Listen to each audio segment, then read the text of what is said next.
नमस्कार साथियों। उत्तराखंड के मुख्यमंत्री पुष्कर सिंह धामी तंत्र और मंत्र विद्याओं के जाल में फंस गए हैं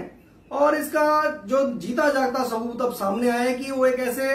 तांत्रिक की किताब का विमोचन कर रहे थे जो बहुत बड़ा ठग है, जो लोगों को सम्मोहित कर, लोगों को बरगलाकर झूठी बातें कर उनसे पैसे हटता है, उनसे जो है सोना चांदी लेता है, तमाम तरह के काम करता है और झूठ का एक वो बड़ा जो है कारोबार चलाता है।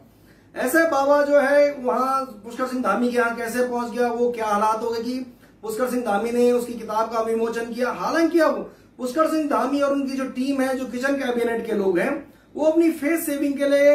ये बता रहे हैं कि अब उसकी जांच हो रही है और पता किया जा रहा है कि ऐसा व्यक्ति जो है मुख्यमंत्री निवास में कैसे पहुंच गया, किन लोगों ने जो है ये सब करवाया। लेकिन इसकी असल सच्चाई ये है कि ये किसी और ने नहीं बुलाया है। आपको ध्यान होगा कि जिस दिन पुष्कर सिंह धामी उत्तराखंड के मुख्यमंत्री पद की शपथ ले रहे थे तो उनका समय तय किया गया था कि 5 बजे वो शपथ लेंगे। तमाम सारे लोग 5 बजे तक वहां पहुंच गए थे, राज्यपाल वहां पहुंच गई थी और खुद पुष्कर सिंह धामी वहां बैठे थे।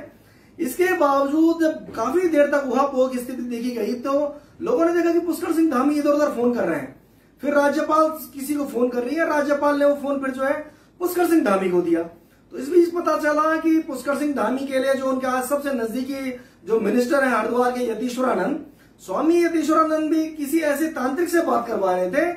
जिसने बताया कि अगर वो 5 बजे शपथ लेंगे तो जो है पुष्कर सिंह धामी की कुर्सी भी चली जाएगी।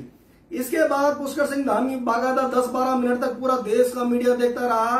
पूरी दुनिया के लोग, वो सब लोग जिस बात की प्रतीक्षा कर रहे थे कि जब 5 बजे का समय आपने जो है इस शपथ के लिए तय किया तो आप क्यों नहीं करवा रहे हैं। तो बाद में पता चला जिस तांत्रिक ने उन्हें यह कहा था कि 5:13 पे जो है शपथ लेनी, तो बाकायदा फिर उसी तरह से जो है पुष्कर सिंह धामी ने 5:13 पे शपथ ली।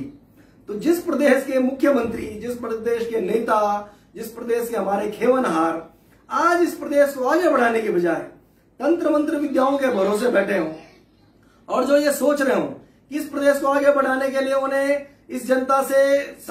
उनके सवाल लेने की बजाय, जनता के हित में निर्णय करने की बजाय उनको तांत्रिकों का सहारा लेना पड़ता है, तो आज ऐसी असहज स्थिति होती है कि आज सारे नेता उस बाबा के साथ में अपने फोटो डिलीट कर रहे हैं। उस ठग के, उस चोर के साथ में जिस अंतरंगता के साथ में फोटो खींचे गए, जो पुष्कर सिंह धामी उस बाबा से आशीर्वाद ले रहे थे, अब अपने फोटो डिलीट कर रहे हैं। तो क्या आप इससे बच जाओगे? और ऐसा नहीं कि अकेला उदाहरण है। आपको ध्यान होगा कि उत्तराखंड के जो पहले मुख्यमंत्री नित्यानंद स्वामी बने थे, उन्होंने बाकायदा बयान जारी किया था कि उनको मरवाने के लिए, उनकी कुर्सी छीनने के लिए हरिद्वार में जो है तंत्र विद्या का इस्तेमाल किया जा रहा है। उस समय लोगों ने नित्यानंद स्वामी की बात को हल्के में लिया, लेकिन कुछ समय बाद जब नित्यानंद की कुर्सी हटके जो है भगत सिंह कोश्यारी के पास चली गई तो उन्होंने फिर बताया कि वास्तव में जो है तंत्र विद्या से उनको हटाया गया। इस प्रकार के बाबा, ऐसे प्रकार के मठाधीश, ऐसे धर्मशालाओं के व्यापारी उत्तराखंड में वर्षों से घूम रहे हैं। आपको वो प्रकरण भी याद होगा जब भुवन चंद खंडूड़ी के शपथ ग्रहण में भुवन चंद खंडूड़ी के साथ जब तमाम बाबा लोग फोटो खिंचवा रहे थे, आए थे, तो खंडूड़ी ने सबसे आशीर्वाद लिया, लेकिन वहां एक लाल बाबा थे, उन्होंने लाल बाबा को प्रणाम तक नहीं किया, क्योंकि लाल बाबा जो है अपनी भविष्यवाणी में बताते थे कि इस प्रदेश के मुख्यमंत्री भगत सिंह कोश्यारी बनेंगे और खंडूड़ी कुछ नहीं बनेंगे। बहरहाल कुछ दिन बाद जब खंडूड़ी की कुर्सी भी चलेगी तो खंडूड़ी और उनके जो लोग उत्तर प्रदेश से लेके उत्तराखंड, मध्य प्रदेश, झारखंड, उड़ीसा, तमाम राज्यों में जो है ऐसे अनुष्ठान करने के लिए जाने गए जिससे उनकी कुर्सी दोबारा वापस मिल सकती है। उत्तराखंड के जो उस दौर के मुख्यमंत्री थे रमेश पोखरियाल निशंक, उनके साथ भी ऐसे तंत्र मंत्र विद्याओं के जो तमाम लोग थे बगल गिर रहे थे और बड़े बड़े दावे करते थे। कुछ दिन बाद जो है खंडूड़ी की कुर्सी के बाद जो है निशंक की भी चली गई, फिर खंडूड़ी आए तो उनकी भी चली गई। उनके बाद जो जनरल खंडूड़ी के जो कजन जो मुख्यमंत्री बने विजय बावड़ा,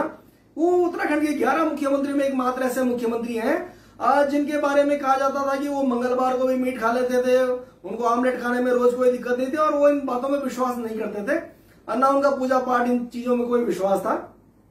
बहुगुणा के बाद जो मुख्यमंत्री बने हरीश रावत, उनके जीवन का अधिकांश जो वो पीरियड था मुख्यमंत्री के रूप में, अधिकांश ऐसे पूजा पाठ तंत्र विद्याओं में कटा। और बाद में आपको ध्यान भी होगा जो कुछ समय पहले भी रंजीत रावत कह रहे थे कि हरीश रावत ने कुर्सी बचाने के लिए जो है बंदर भी मरवा दिए, सुअर मरवा दिए, क्या क्या बकरे भी मरवा दिए, तमाम तरह की बातें होती थी। और वास्तव में आपने उस दिन भी देखा जब वो शक्ति परीक्षण हो रहा था तो हरीश रावत हाथ में चावल लेके 2 घंटे तक तब तो विधानसभा के बाहर खड़े रहे। तो पता नहीं किसी ने क्या विद्या हरीश रावत को पढ़ाई की, इससे तुम्हारी कुर्सी बच सकती है। वो भी गए। त्रिवेंद्र सिंह रावत आए तो त्रिवेंद्र सिंह रावत हालांकि उस मुख्यमंत्री निवास में गए, लेकिन उन्होंने भी वहां उसके वास्तु से लेके, उसके वास्तु दूर करने से लेके, उस मुख्यमंत्री निवास में तांत्रिकों को कहने पर गाय बांधने से लेके और तमाम वो काम किए जिससे उनकी कुर्सी बच सकती थी, लेकिन वो नहीं बची। उनके बाद जो 115 दिन के मुख्यमंत्री बने तीरथ सिंह रावत, तो तीरथ सिंह रावत तो इतने खौफ में थे कि वो उस मुख्यमंत्री निवास में गए नहीं और बाकायदा एक सेफ हाउस में बैठ के जो है टाइम काट रहे थे। उनको भी तमाम बाबाओं ने, इन तांत्रिकों ने बताया कि आपको वहां नहीं जाना है वरना कुर्सी चली जाएगी। उसके बाद जब पुष्कर सिंह धामी आए तो पुष्कर सिंह धामी को आप देख रहे हो कि जिस दिन से मुख्यमंत्री बने तो वो प्रदेश के दूसरे तीसरे जिलों में जाने की बजाय उनका टाइम हरिद्वार के मठों में, वहां मठाधीशों के बीच में, वहां मंडलेश्वरों और कमंडलेश्वरों, ये धर्मशालाओं के जो व्यापारी हैं इनके बीच में गुजर रहा है। तो जिस प्रदेश के मुखिया, जिस प्रदेश के मंत्री इस प्रकार के काम कर रहे हैं कि इस प्रदेश को आगे बढ़ाने के लिए जनता के बीच जाने की बजाय, नए काम ढूंढने की बजाय, आय के साधन कैसे बढ़े इन सब की बजाय जब ऐसे मठाधीशों के पास, ऐसे कमंडलेश्वरों के पास जाएंगे तो निश्चित रूप से वही प्रकरण सामने आएगा जो असहजता आज जो है पुष्कर सिंह धामी फेस कर रहे हैं। नमस्कार।